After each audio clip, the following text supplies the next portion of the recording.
Good afternoon, ladies and gentlemen, and welcome to another edition of the Frontiers International Plainfield Area Club's Westry Horne Cultural and Heritage Lecture Series, where today we have the distinct honor and privilege of speaking with the strong and vigilant mother of Yusef Salaam, Sharonne Salaam, one of the mothers of the Central Park Five, a group of young men who were falsely accused and convicted of raping and assaulting a white woman in Central Park in 1989. At the Frontiers International Plainfield Area Club, we are in over 60 years of service. And every year, through our scholarship and educational programs, we help young people gain access to opportunities to further their educational attainment beyond high school. We also host free seminars and webinars and workshops like this one to help educate and empower community members in key areas, including the unspoken truths of Black history, financial literacy, and health and wellness. To enhance the lives of the most vulnerable among us, the Frontiers Plainfield Club also provide key mentorship opportunities for young men throughout the region. The Frontiers work alongside community members to fight for social and economic justice and equal human rights. Lastly, we provide scholarships to help deserving high schoolers pursue a college degree or professional certification. We are the Frontiers International Plainfield Area Club, and we stand for advancement through service. To help us in our efforts, we invite you to partner with us by donating your time and or your resources, or most clearly, your money to help further our initiatives. We are a 501c3 organization. So to donate to our scholarship fund, you can do so by using Zelle to the phone number area code 732-470-4207. Or you may mail a check or money order to P.O. Box 428, Plainfield, New Jersey, 07061. Ladies and gentlemen, the program that we have in store for you today is one that will take us down a journey in recent history to expose some of the atrocities that far too many families in our communities have to face, where we expect a standard of excellence, a standard of protection at the hands of those who are tasked with such a job, but instead receive false accusations, convictions, abuse, and all but full discarding by a society where others believe we don't belong. I invite you to join us on this journey, but before we jump in, I want to pause for a moment and share with you a preview of a video special or a Netflix special. There's a trailer of a movie documentary called The Central Park Five, and it will center this conversation where we will be hosting live on today Sister Sharonne Salaam, mother of Yusef Salaam. So don't go anywhere. Stay tuned for just a moment, and we'll delve right in to that conversation following this segment.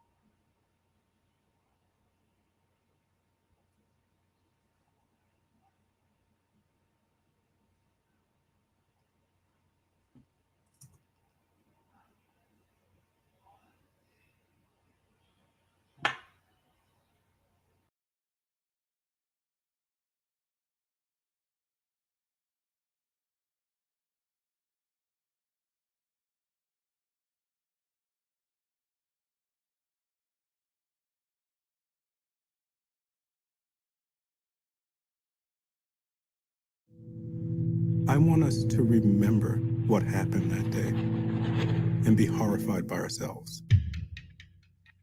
New York in the late 1980s was a completely schizophrenic, divided city. New York's now the capital of racial violence. If I had more bullets, I would have shot them all again and again. Criminality, gang wars, drug wars. We were supposed to be afraid. It would have been irrational not to be afraid. Off with the camera, man! Last night, a woman jogger was found unconscious and partially clothed in Central Park. She was beaten and sexually assaulted. A woman jogging in Central Park. Central Park was holy. It was the crime of the century.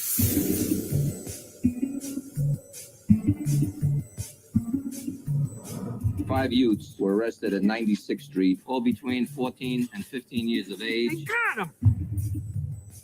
You can only imagine the pressure to have this crime solved and solved quickly. First we was all together, then they started to put us in different rooms separately. What did you do? Who were you with? Who did you come with? The tone was very scary. I felt like they might take us to the back of the precinct and kill us. Never go home until you give up a story. I told my son, go to the park that night. I feel guilty. I'm telling the guy, I don't know what you're talking about. They're getting a little angry. And they're like, you know you did it, didn't you? He had been interrogated for over 24 hours. That amounts to pressure. These young men were guilty. It was almost unquestioned.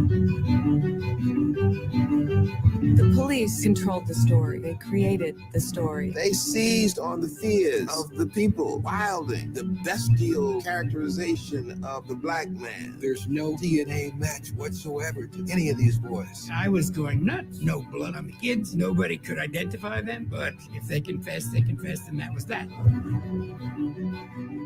A lot of people didn't do their jobs. Reporters, police, prosecutors, defense lawyers. This was institutional protectionism.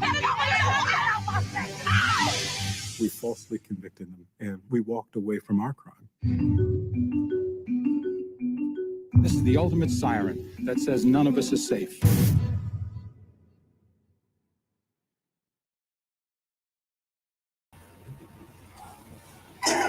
Tonight, the harrowing.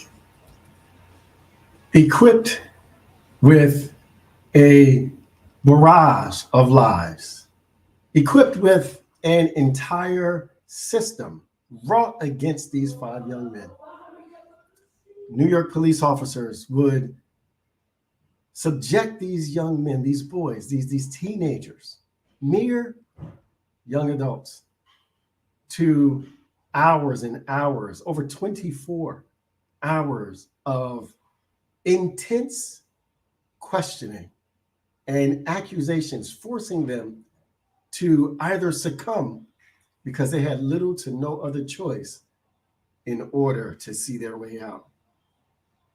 As we prepare to jump into this conversation with Sister Sharonne Salaam, we'll pause again for a brief overture of her experience, and we will jump right in.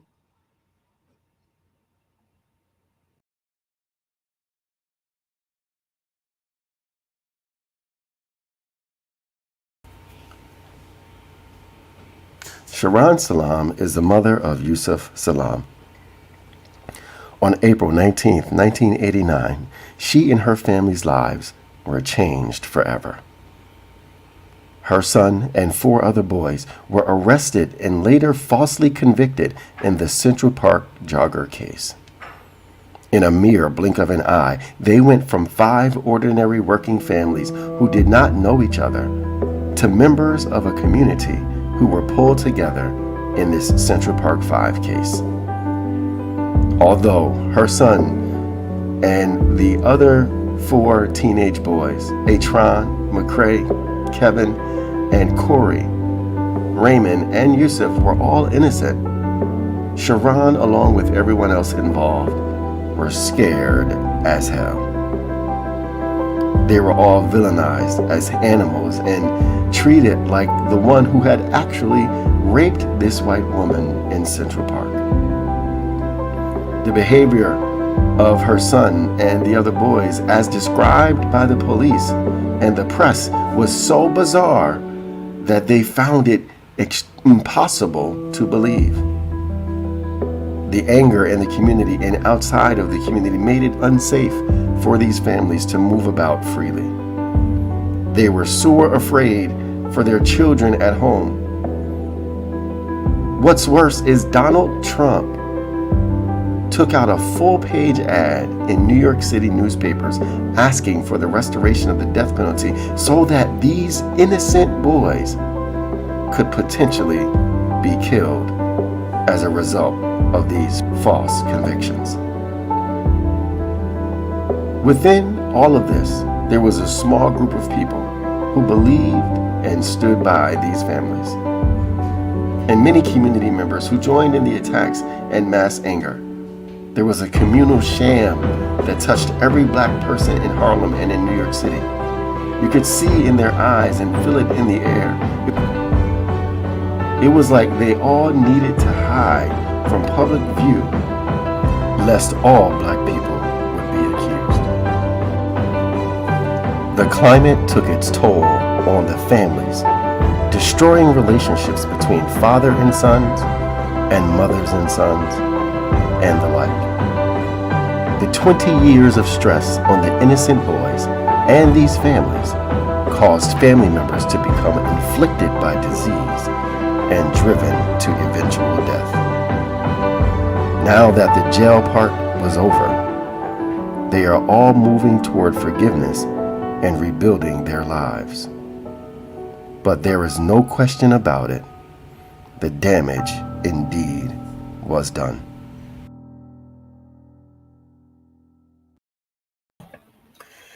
Ladies and gentlemen, I am pleased, privileged, and honored to present today to you the fierce advocate, the loving mother, and the caring physician of sorts, Sister Sharonne Salaam. Join me as we welcome her to the broadcast. Thank you so much for having me. Thank you for gracing us with your presence. Sister Sharonne, I want to take a moment and frame our discussion from your vantage point as a mother. You know, your son had gone out possibly to go about his regular routine. You had little to no concern because this routine would never have resulted in such an outcome as you would expect. When you hear the news of his arrest, along with these other boys, what is your immediate thought, your immediate response as it relates to the raping alleged of this woman in Central Park? Well, the whole experience was very shocking. When I first heard of it, it was very shocking.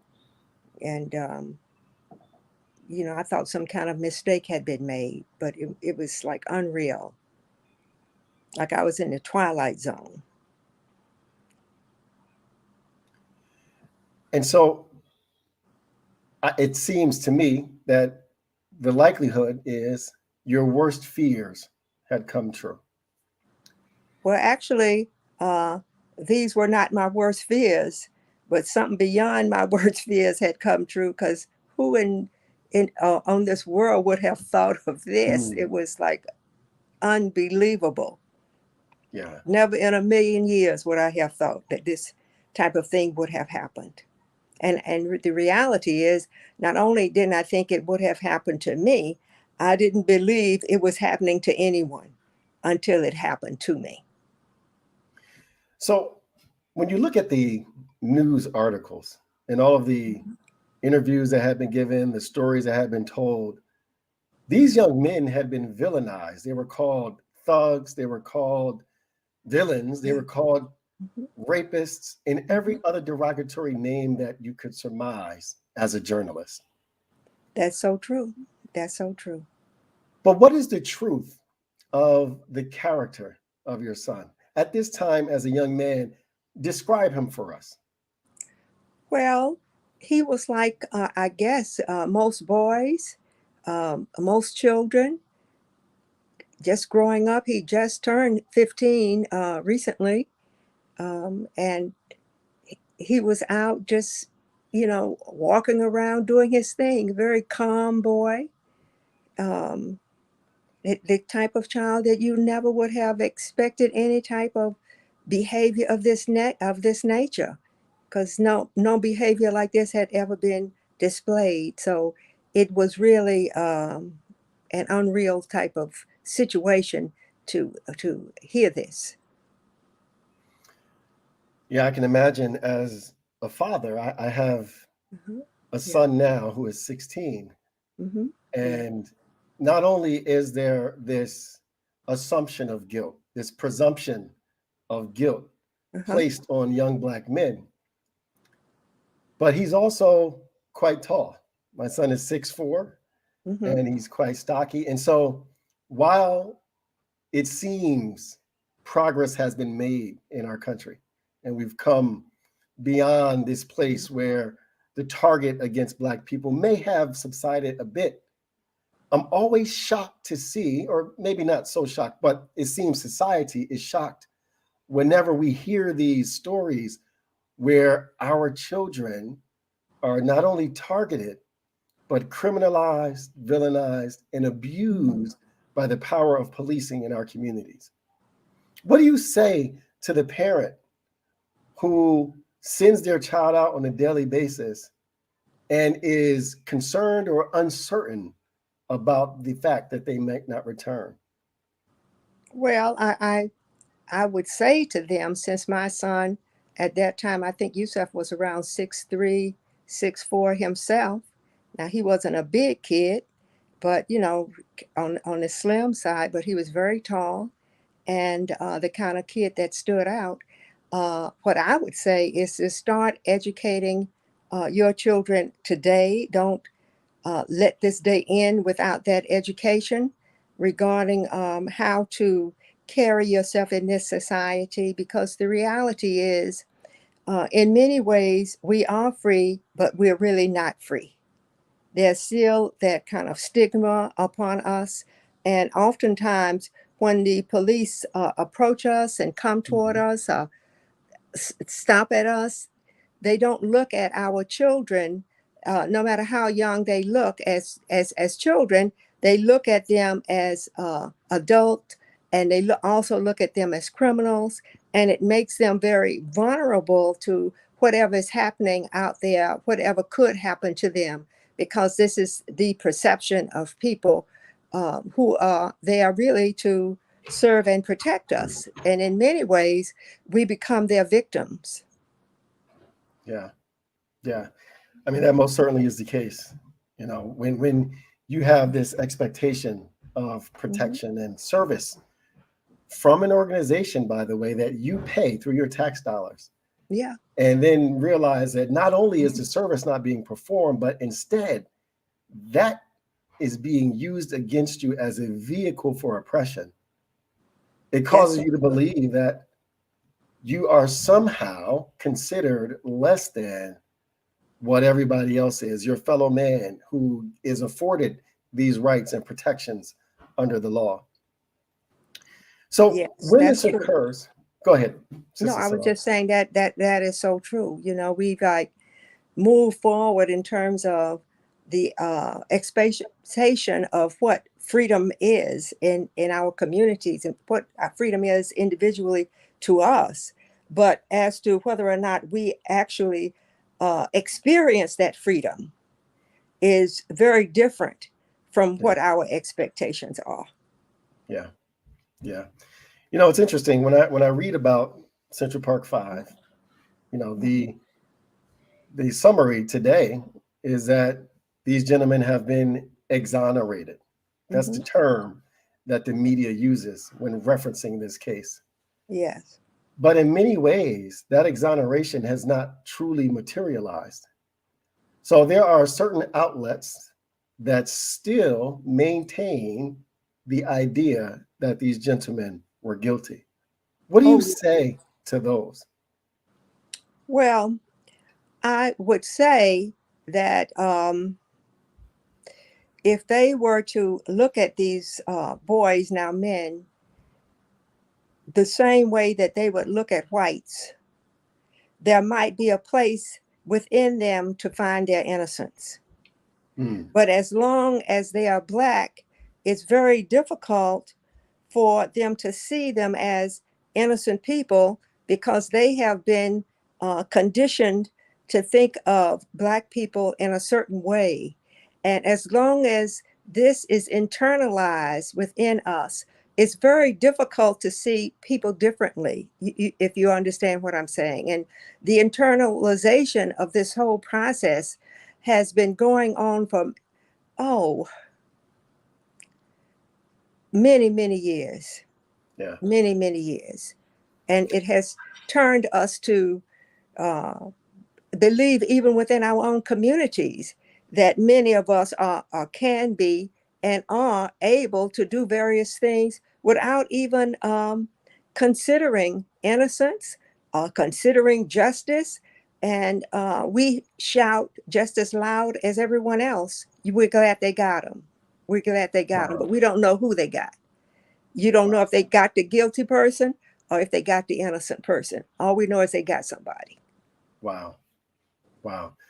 Yeah, that really resonates with me because that internalizing of fear and presumption of guilt and really the lack of humanness that we apply to our fellow man, our fellow Black man in this society is widespread, and it's often occurring almost without inhibition, primarily because it's peddled by the media.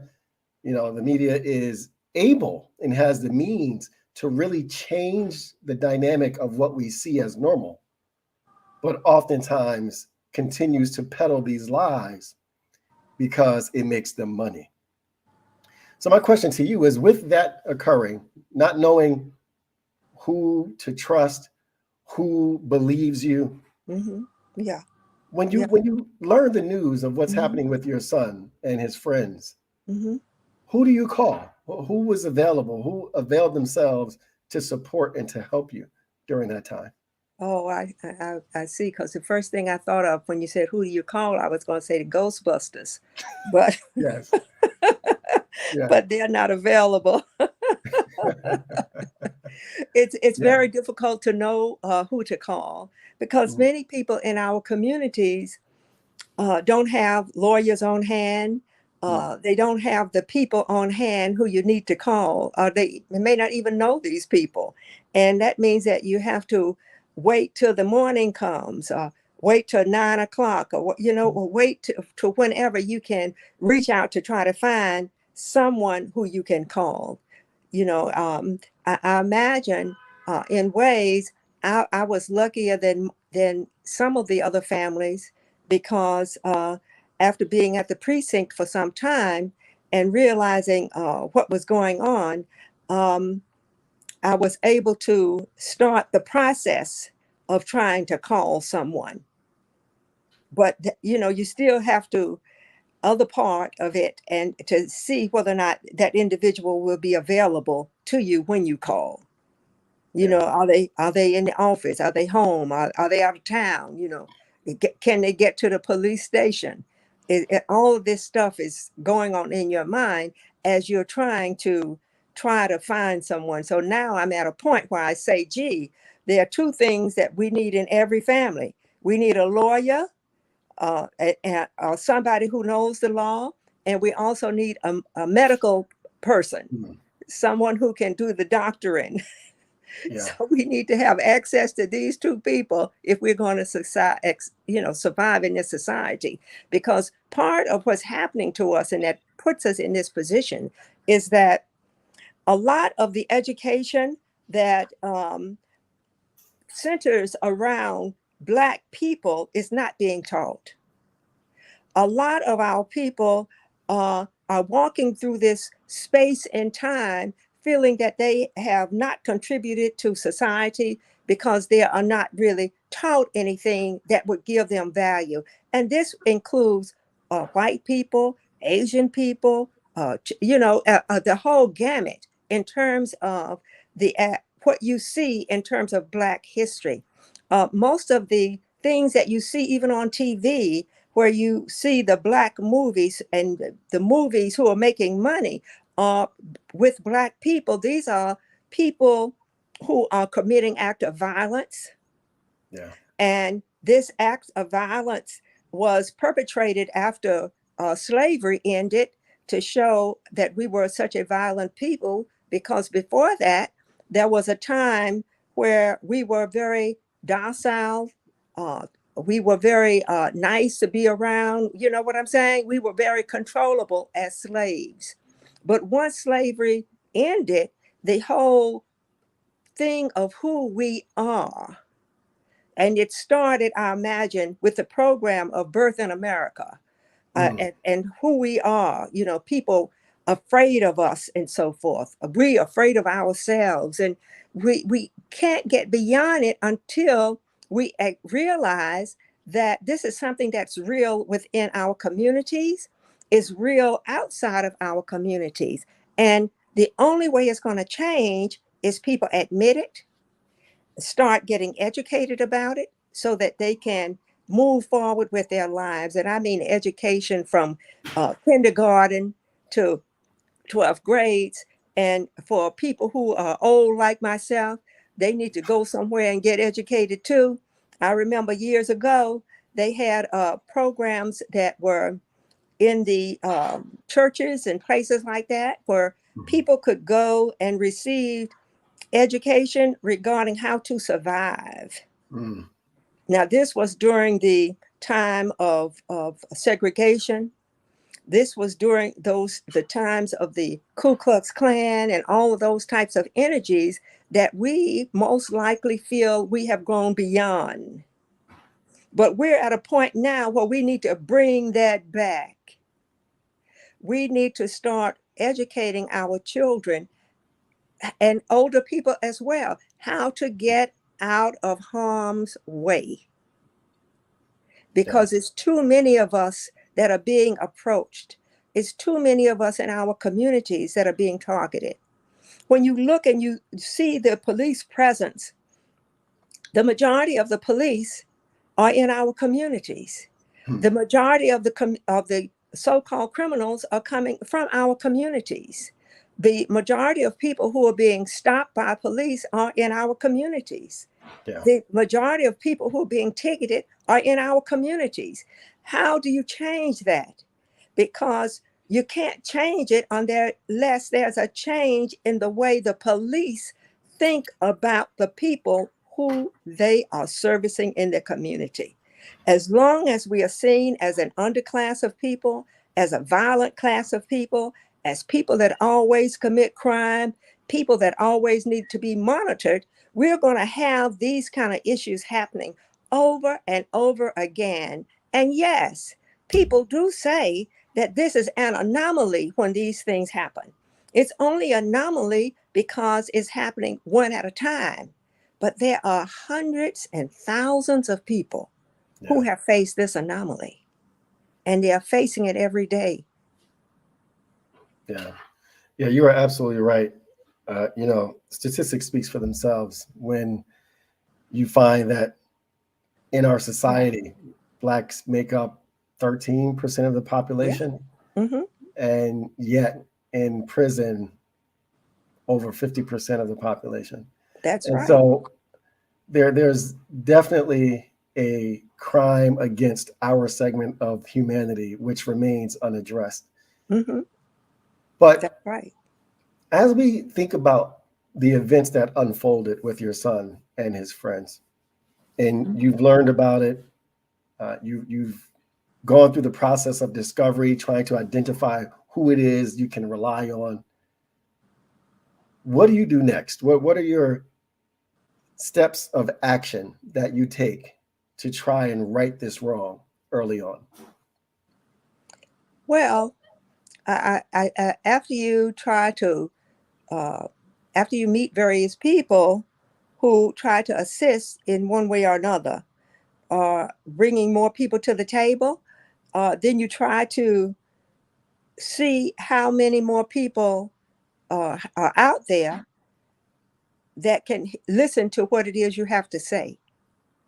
it's a very difficult process because you have to grow to the point where you can do that. This situation is like overwhelming. So once you grow to this point where you can do that, then you start this process of trying to find other people. And in ways, there are other people out there who are readily available. There are people who will come to you and offer their assistance. Many of the people were in the Black community who came to us and offered their assistance. And there were some white women who also came and offered their assistance, to be honest. But the majority of the people who were offering assistance and willing to stand on the line are people who knew how the system worked, who had been educated about this process, and they saw that there might be something difficult in the wind, because you go there and you go various places. I remember I went to a number of churches regarding this, and many of them had also been brainwashed within those first few weeks regarding what was happening in terms of that. So we went to quite a few other organizations that you would think are organizations that you go to, but you don't necessarily have the availability of those places at that moment, because they too have to go through a process of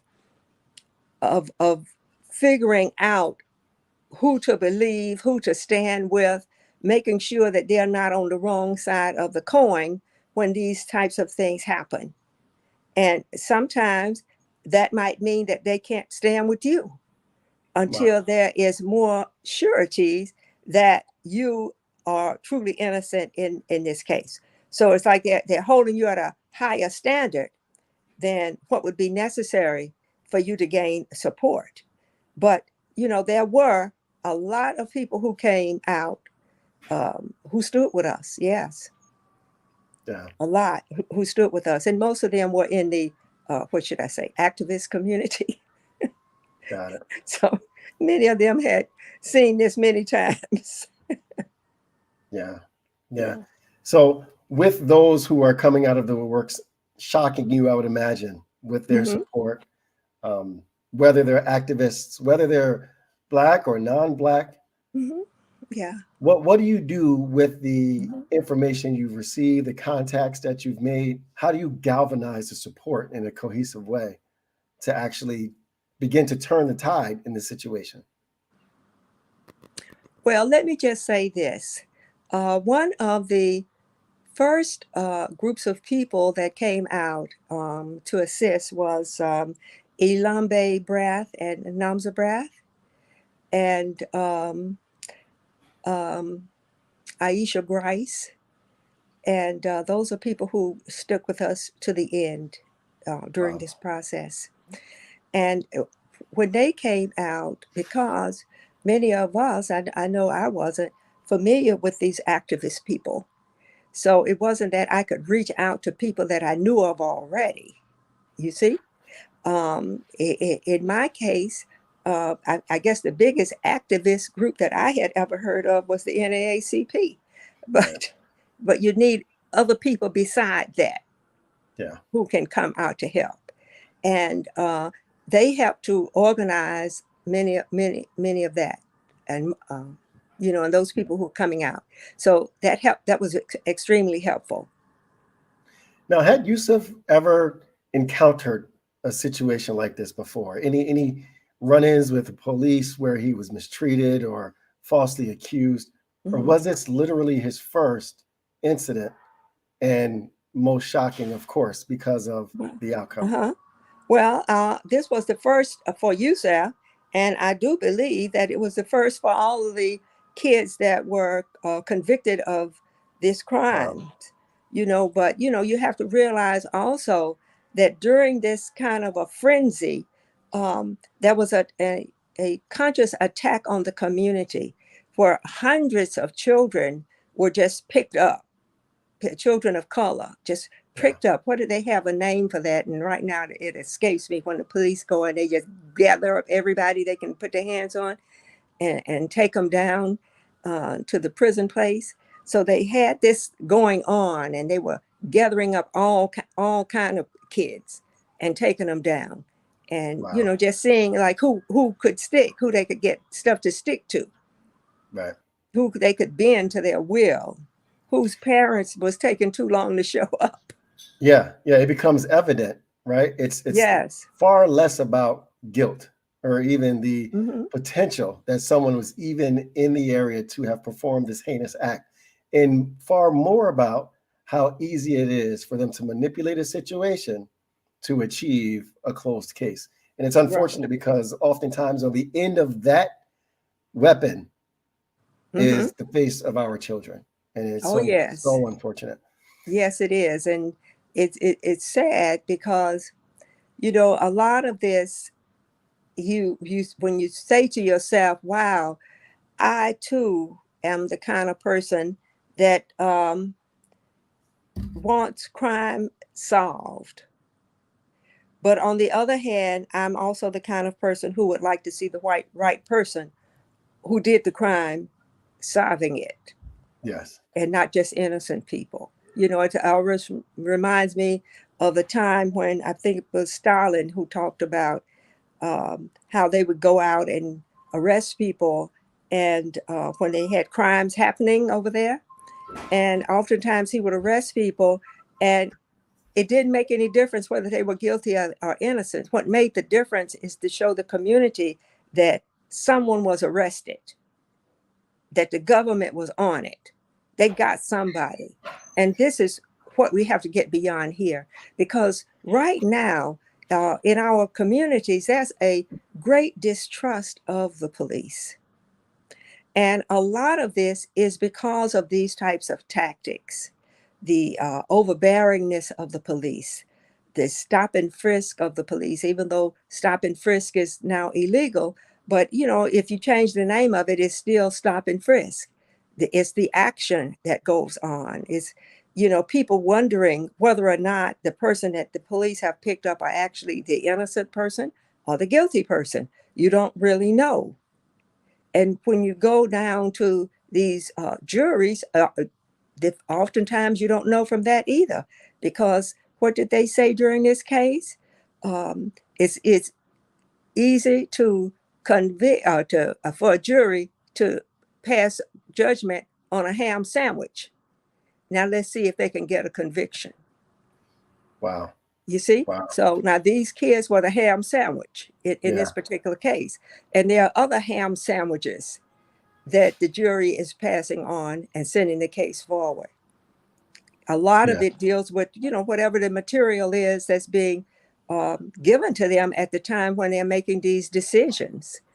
You know what I'm saying? Because it's all selective. It's not like they're going there and they're giving you a whole case. They select to tell you this, they select to tell you that, they select to tell you the other, and you select to find out whether or not they're guilty or should they move forward to trial.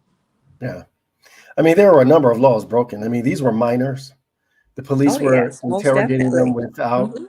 any Mhm. adults present, without any counsel or lawyers present, Mhm. and they were violating their rights. Oh, And the yes, most unfortunate definitely. fact is that while their rights were being violated, while the law was being broken, oftentimes the Mhm. law is not the barometer of justice in our society. Because when you think back, slavery was lawful, stop and frisk was lawful. Mhm. Many of the actions performed against these young men were lawful. But lawful does not mean just. And that's where we as a society have to begin to unravel and really dismantle this idea that presumption of guilt is acceptable just because a minor or an adult or any person who is considered a suspect happens to be Black. Right. But you see, the other thing is the presumption is not of guilt, but of innocence. Mm, But when you have to go in and you have to prove that you're innocent, right. then the Right. table turns to the presumption of guilt. Absolutely. When Like it how should be how do presumption you of do that? innocence. We're That's supposed to right. be presumed innocent Mhm. until proven guilty. That's right. When That's right. oftentimes we are not afforded those same luxuries, if you will, That is so because of correct. our difference. Yes. Yeah. During the time when this was going on, after the young people was arrested, and there were newspaper articles regarding what had happened to this woman in the paper every day, until the trial. Newspaper articles every day. And they continued. And when you are bombarded by those types of information every day, 2 or 3 times during the day, then you too can succumb to what's happening that you're hearing and start to believe it yourself. You're being brainwashed. When I was in college, they said that if you heard something 17 times, you start to believe it. Now, this is 365 days during the year. Wow. 2 or 3 times during the day, because you're hearing it in the daily news, you're hearing it in the Times, you're hearing it in the Post. The only papers that you're not hearing it in primarily are the black press, which would be in this situation, the Amsterdam News, the Daily Challenge, and whatever else the black presses that were around during that time. But all the white presses carried this same story. And you hear them talk about, what they did and all this kind of stuff. And you see how they can go and find people who can remember all kind of stuff. Some of the stuff never even happened. Some of the people don't even really know you. And it's still written in those papers. It's still carried out in black and white. And you see this. And so you fall victim at a certain point to your belief in all of these types of things that you are seeing and hearing. And it becomes part of your reality, because at that point, your truth is what you've heard. Yes. Yeah. And you made a point earlier about the importance of education for our young people. And you're absolutely right. But we also have to be mindful that the efforts of social engineering, when they are used as a weapon against us, oftentimes is inclusive of the education system. When I was growing up, I was in school. One of the things that was instrumental and really critical to learn as a young person was critical thinking. The ability to read and extract truths, or at least ask the right questions so that you can get to a fact before accepting things as truth just because they're in black and white. But today, critical thinking is absent. Literacy, reading, and a number of things are absent. Civics is absent in education for our young people.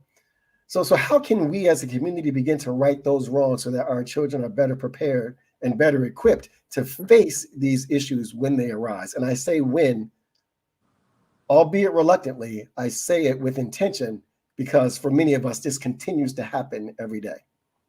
Well, one of the things that we have to do, as I said before, is to go back and start teaching our own children. Now, one thing I must give credit to, and that is the Jewish community. They have not stopped teaching their children. No matter what they learn in the classroom, they have some rabbi someplace, some religious center someplace, teaching their own people what it is to be Jewish, or teaching the Jewish history. And part of our problem is that we rely on others to teach who we are.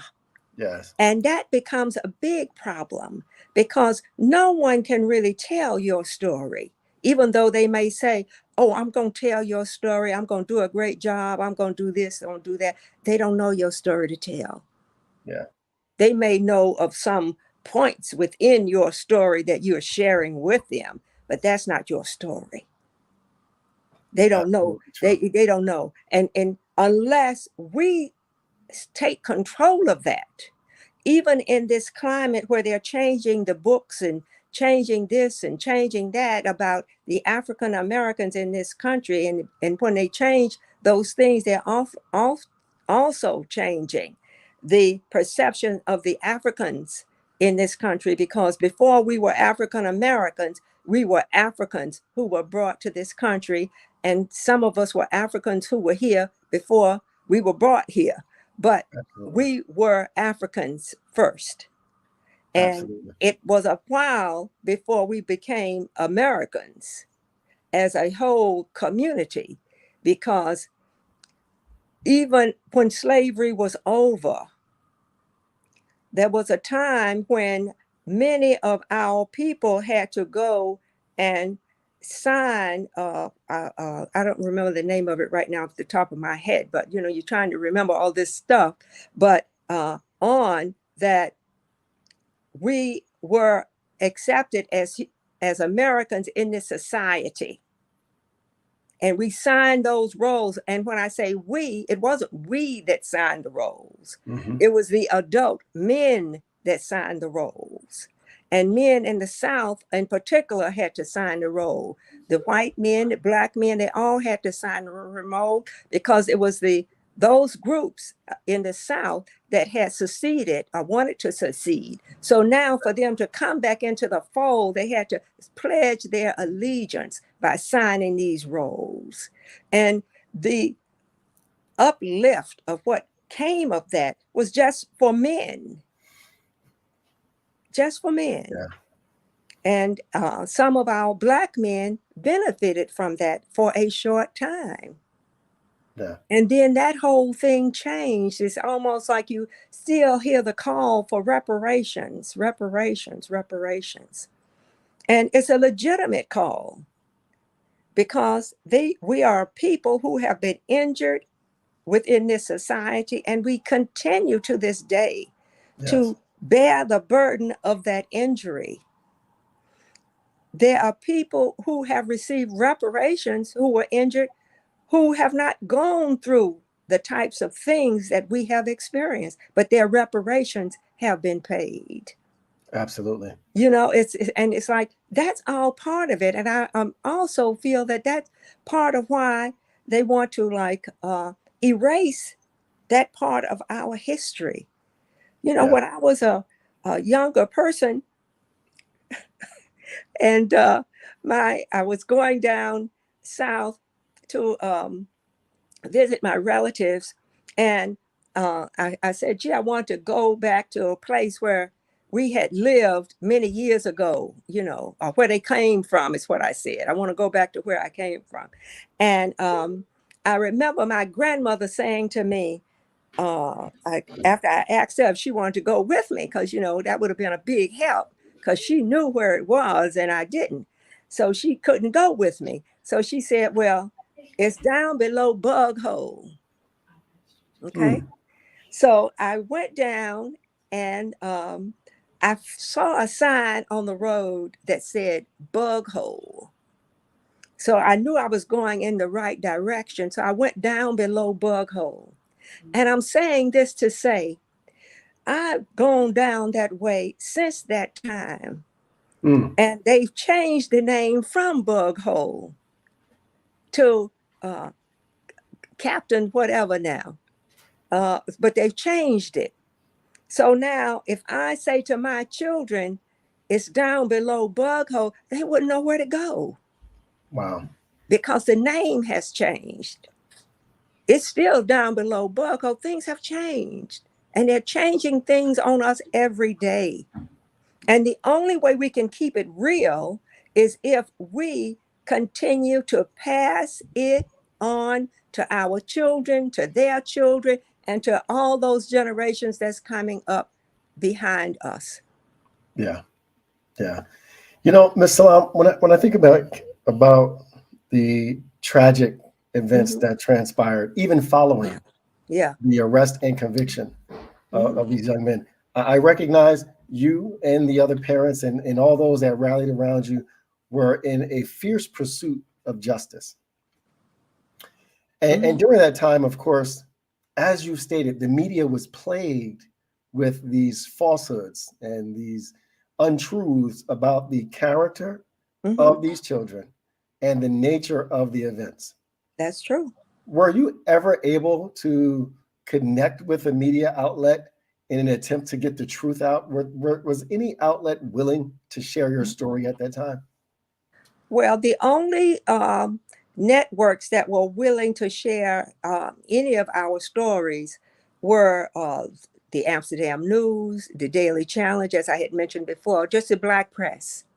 Wow. Just the Black press. Because I remember one time there was a story regarding my son in particular, and they imagine they were trying to show his, what should I say, uncouthness, or whatever it is, to put him down in some way.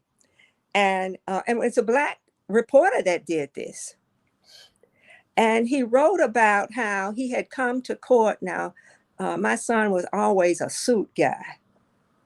So he came to court, he had on his suit, he was, his fashion statement, and they talked about how he had on some green socks. That was the story of the day. Wow. You know what I'm saying? His green socks. With nothing else to write about, they come to refer to his socks in an his effort green socks. to undermine his and humanity. this was a Black guy. Wow. Who did that. So that's why when you look at these things, in a way, color matters, because stuff was done to me as well. A white woman wrote an article about me, about how nasty I was and how this and that and the other. Woman had never even spoke to me. Wow. But the article was in the paper. It's like, how do you, or who do you go to change that? Yeah. And how do you fight those types of things? Because the attorneys are fighting, trying to get the young people out of this lion's den, so to say, and get them to freedom. And, we're all being vilified in different ways. Some of the kids were being assaulted in the various schools who were not arrested already. It's like a very horrifying experience to live. And it's horrifying to remember. Yeah. It's horrifying to forget. It's horrifying to forgive. Yes. But many people talk about, and my son and the other boys, they always talk about forgiveness, and they have this great thing to say about forgiveness. I forgive too, but I want some justice done. Absolutely. Forgiveness have to end somewhere. Yes, it does. There is a limit. You see what I'm saying? Everybody knocking you down, somebody gotta take punishment. Yeah. Forgiveness can't come in place of justice. That's right. That's right. Because my son, 4 of the boys were given 5 to 10 years in prison, and Corey Wise, who happened to be 16 when this happened, he was given 5 to 15 years in prison. Now, the 4 boys, which included my son Yusef, spent 7 years in prison, 3 years on parole. So that's that 5 to 10. Right. Then after that, they were registered sex offenders. Wow. For 3 more years, while Corey Wise was still in prison. That's 13 years. You know what I'm saying? Yeah. Like, who pays for that? Right. Right. The only one that seems to be paying is the kids and their families. Yeah. And then where's the recourse? Right. So that's right. That's who's paying for it to occur. And then, of course, the impact plagues them for the entirety of their lives. And that's the right. recourse That's right. Is what? That's right. And you don't have 365 days of newspaper articles talking about that or talking about innocence. You don't have that. It's just a whisper. Yeah. It's a whisper. I remember one of the newspaper's articles, they said this was the case that would never die. And I imagine this was them giving homage to this whole situation, and referring to it as a case that would never die because they had tried to kill it back when they put them in jail. They was hoping it was dead. Yeah. But, you know I tried the best to keep it alive because I didn't have any throwaway kids at that time. Of course. You see? And so since I felt I didn't have any throwaway kids, I had to fight for the one that was gone, and I had to fight for the others that I had. Because, you know, it was kind of, you're in this situation where you're like in slavery. Yeah. And somebody comes and sells one of your kids off. And over in Africa, somebody comes and steals one of your children. Like, what do you do? Where do you go for help? You know, why is this stuff happening? But it happens. And a lot of times when these things happen, it takes me back to a point where I say sometimes, you know, we got to just start following the money. Because the money will tell us why it's happening. Yes, it will. Right now, nobody's following the money. Nobody, they just blaming this, that one, the other, you know, Susie Q did it, you know, whoever it is they want to blame. But once you start following that money, you start knowing why so many of our people are in jail now. Wow. Somebody's got to be benefiting from it. And it's not our community. It's not our children. It's not our families. Rarely Somebody ever is. Somebody's becoming rich off our blood. What do they say? Slavery by another name is still slavery. Yes, it is. So the young men are interrogated, right? They endure this gruesome, painful interrogation lasting more than a day. Yeah. And suddenly Reyes confesses. Now, certainly that's through coercion, that's through threats. It comes by way of really taking away their dignity and all the energy and internal resources that they carry. And finally, Reyes confesses. What's your reaction? Oh, I was overjoyed. I did my little joy dance. I was happy. I was happy.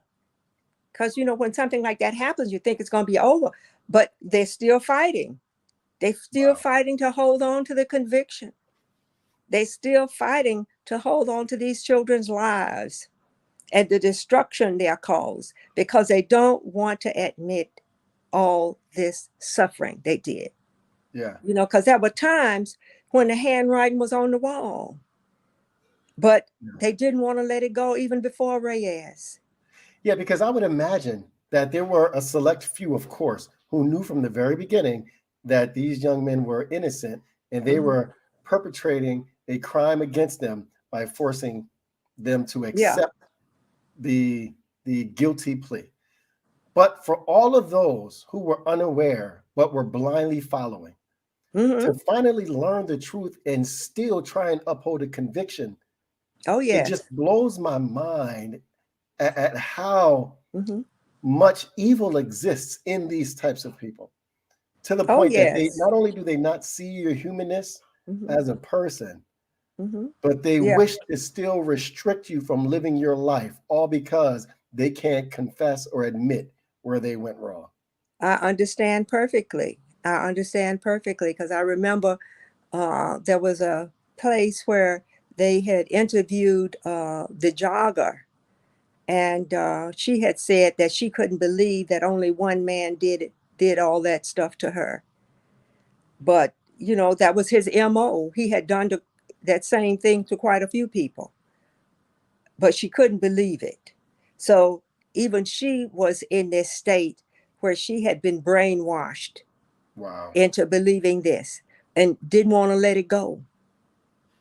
Didn't want to let it go. She wasn't the only one. Donald Trump is still in that same state. Don't want to let it go. Yeah. You know, but I don't know if he's really in that state or if he's just acting to be in that state of mind so that helps him gain whatever it is he's seeking to gain. Yeah. Well, he's a beneficiary of the untruths that uphold the notion Oh, that yes, blackness is equivalent to evil. And that's so, true. But in his case, though, I have to say that his children had Black friends. I remember that because one of them said that he was friends with Michael Jackson. So, you know, part of what racism is this thing that lays next to your soul. And it's so deep and entwined that you don't even know you have it, even though you have one Black friend.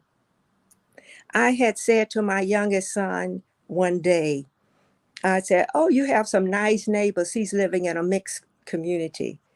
And I remember I was walking down the street and it was warm. And so one of his neighbors, who happened to be white, had said to me, "Well, why don't you come over? We just had our pool done. Get in the pool." And, you know, I declined. And I said to him later on, I said, "Oh, gee, you got some nice neighbors." He says, "Yes, but you know they're really nice when they invite you over, when they have their friends there." Wow. I hadn't thought about that. Wow. That was that fancy school he went to.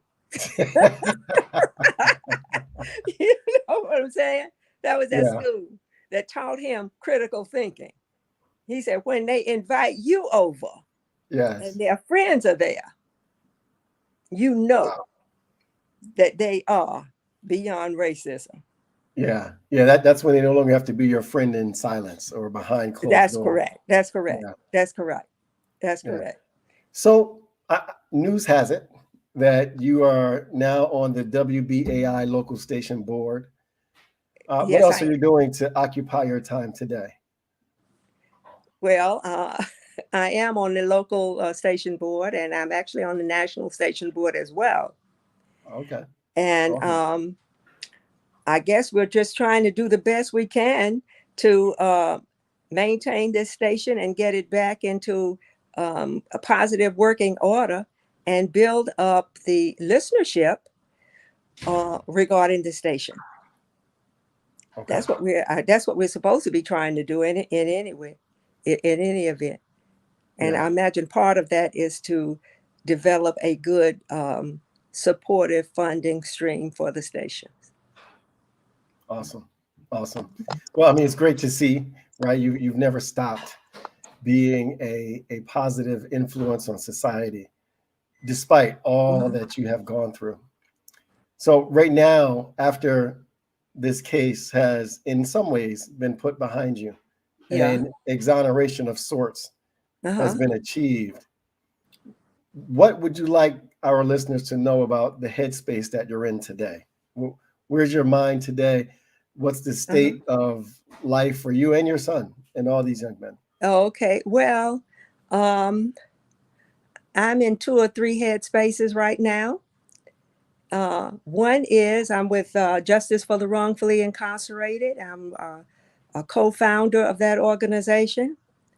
And within that space, part of that is really because of my son, who, when I was visiting him in the juvenile facilities, along with Father Lucas, who was one of our supporters at that time.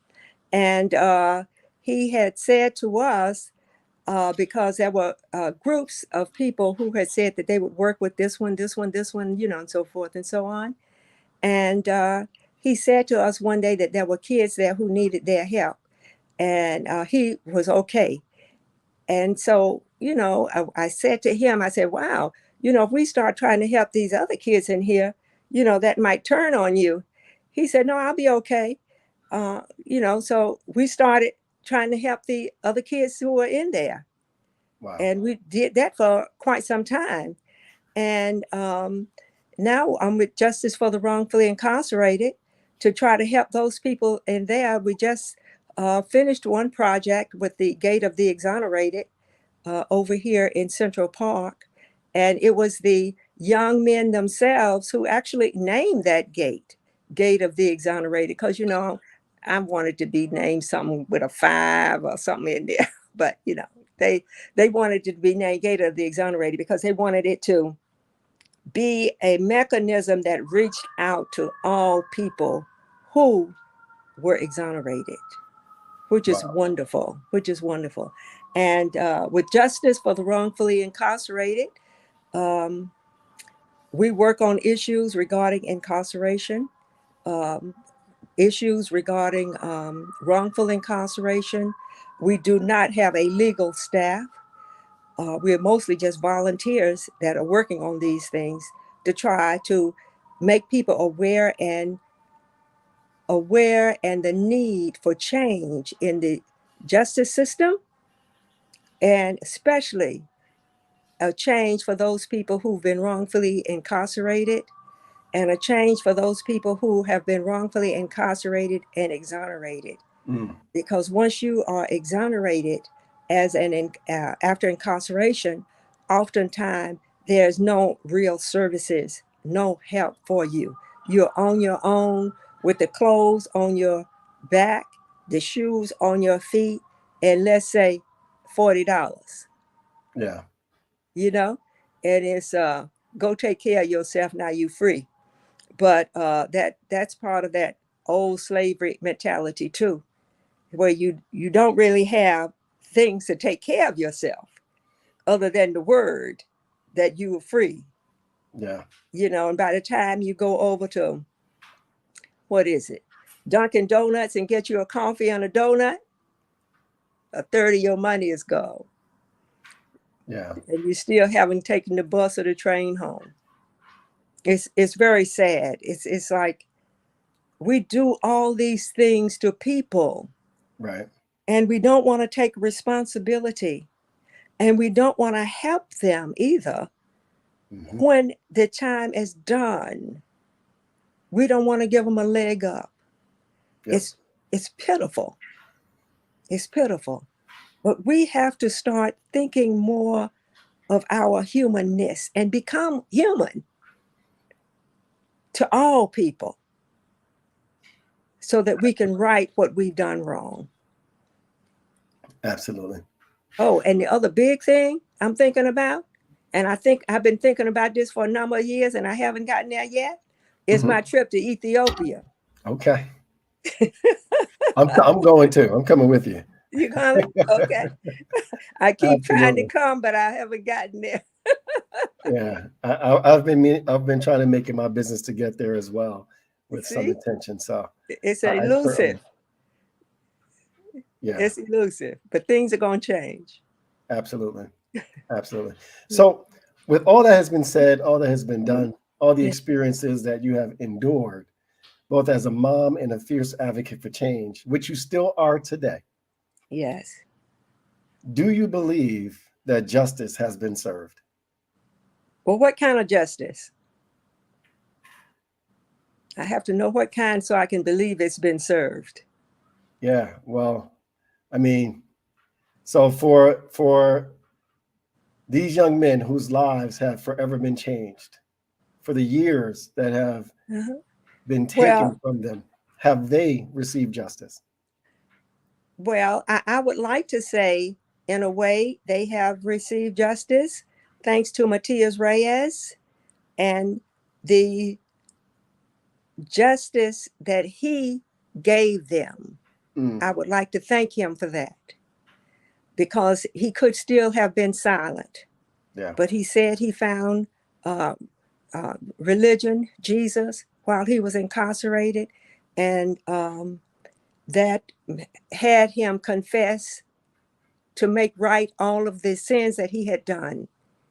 And it was through him that happened, and his finding Jesus. And even though they didn't believe him at that time, when he told them about the other crimes he had done that they had never solved, they started to believe him.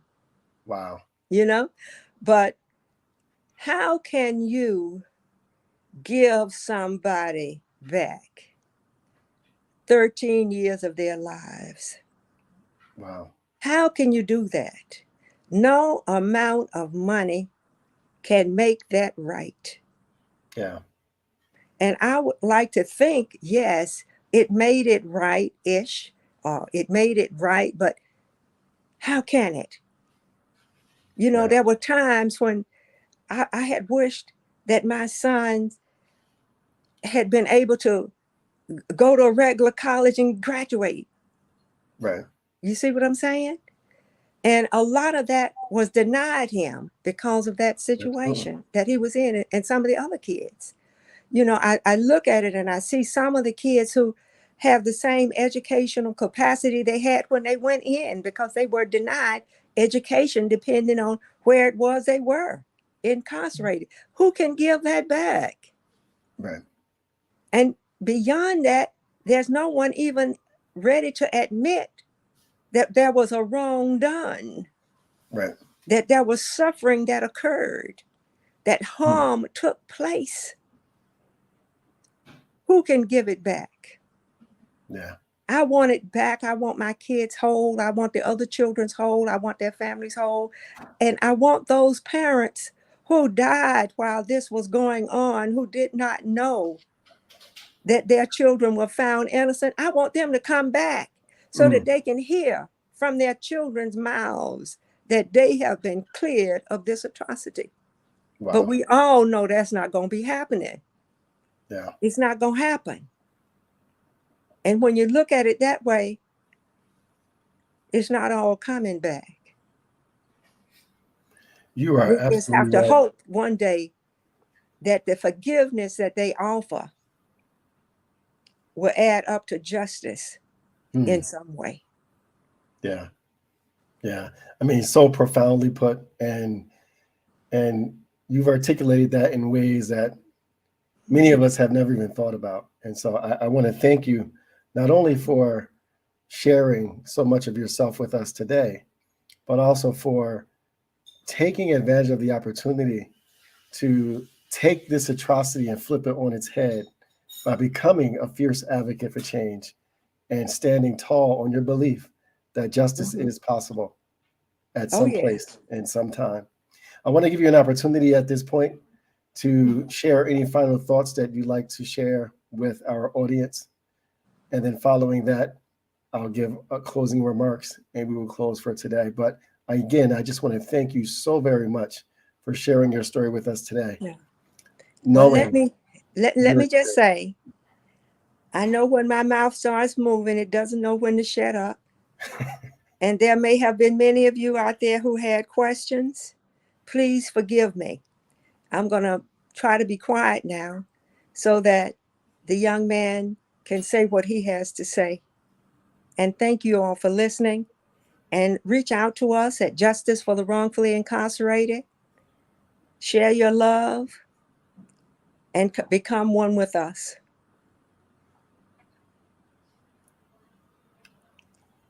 Thank you so very much, Sister Sharonne. Well, ladies and gentlemen, there you have it. That was Sharonne Salaam, the mother of Yusef Salaam, one of the exonerated Central Park Five. She has shared her story with us. She has shared her experience. Moreover, she has shared her inspiration such that we might take opportunity of the opportunities in front of us, the situations and circumstances where we've either been wrongly convicted or presumed guilty, and take advantage of that to create change where it at first might seem impossible. I want to thank you all again for joining us on today. We are Frontiers International Plainfield Area Club, and we stand for advancement through service. Again, if you would like to partner with us and help us with furthering any of the initiatives that we have underway, you can donate to our scholarship fund, or you can donate to the club in any way that you can, either financially or through your time and your efforts to help further the advancement efforts that we are putting forth for local communities, such that our children have greater opportunity for success in their future and educational attainment beyond high school. Thank you again. We are Frontiers International Plainfield Area Club. I am Safir Jenkins, club president and your host for today, and I bid you adieu.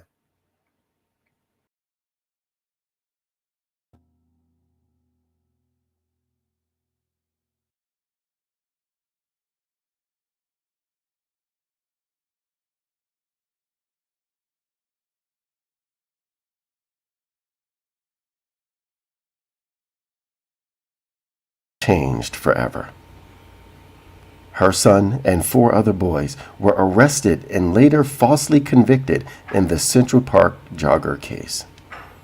In a mere blink of an eye, they went from 5 ordinary working families who did not know each other to members of a community who were pulled together in this Central Park 5 case. Although her son and the other 4 teenage boys, Atron, McCrae, Kevin, and Corey, Raymond, and Yusef were all innocent, Sharonne, along with everyone else involved, were scared as hell. They were all villainized as animals and treated like the one who had actually raped this white woman in Central Park. The behavior of her son and the other boys, as described by the police and the press, was so bizarre that they found it impossible to believe. The anger in the community and outside of the community made it unsafe for these families to move about freely. They were sore afraid for their children at home. What's worse is Donald Trump took out a full-page ad in New York City newspapers asking for the restoration of the death penalty so that these innocent boys could potentially be killed as a result of these false convictions. Within all of this, there was a small group of people who believed and stood by these families, and many community members who joined in the attacks and mass anger. There was a communal sham that touched every black person in Harlem and in New York City. You could see in their eyes and feel it in the air. It was like they all needed to hide from public view, lest all black people would be accused. The climate took its toll on the families, destroying relationships between father and sons, and mothers and sons, and the like. The 20 years of stress on the innocent boys and these families caused family members to become inflicted by disease and driven to eventual death. Now that the jail part was over, they are all moving toward forgiveness and rebuilding their lives. But there is no question about it, the damage indeed was done.